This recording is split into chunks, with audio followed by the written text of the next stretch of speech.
Orang itu dari punya sepeda terus punya motor, dia mulai muncul kesombongan. Dari punya motor menjadi punya mobil, tambah lagi kesombongan. Jadi dia terancam sebenarnya oleh kelemahan jiwa.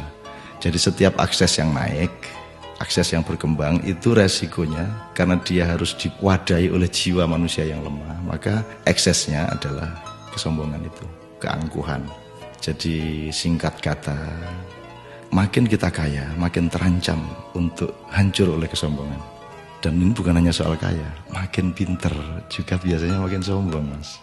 Jadi ada yang namanya kesombongan feodal, itu untuk orang-orang kaya.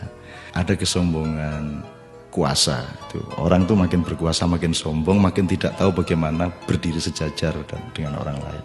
Jadi kekuasaan menciptakan kesombongan, kekayaan menciptakan kesombongan. Dan saya ingin mengatakan poin yang sebenarnya bukan itu. Kepandaian juga sangat berbahaya untuk memunculkan kesombongan kita. Dalam bahasa populer kita sebut keangkuhan intelektual.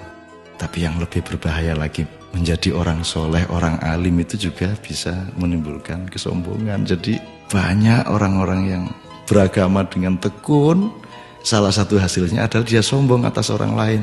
Diam-diam selalu merasa lebih hebat dari orang lain, lebih masuk surga daripada orang lain, lebih diterima Allah oleh orang lain. Jadi teman-teman sekalian, sesungguhnya ajaran yang paling dahsyat keindahannya adalah ajaran mengenai tawadhu, ajaran mengenai kerendahan hati. Jadi orang sholat, orang beribadah itu adalah latihan untuk mencampakkan diri, bukan untuk mengunggul dan menegakkan diri. Mencampakkan diri di hadapan Allah. Kita bersujud-sujud tersungkur-sungkur supaya kita siap untuk berlaku rendah hati kepada siapapun. Karena sekarang ini betul-betul bukan hanya orang kaya, bukan hanya orang kuasa, bukan hanya orang pintar, tapi orang alim juga sombong. Itu namanya kesombongan kesombongan orang alim. Jadi tidak lantas kita jangan jadi alim supaya tidak sombong, atau jangan tidak kaya supaya tidak sombong, tidak begitu. Tapi kayalah, tapi tidak usah sombong. Kuasalah, tapi rendah hati. Pandailah, karena itu menjadi justru lebih arif, dan menjadi alim serta solehlah, supaya engkau mampu merendahkan dirimu di bawah orang yang paling rendah pun di kampung-kampung yang kumuh tempat engkau lewat dengan kakimu.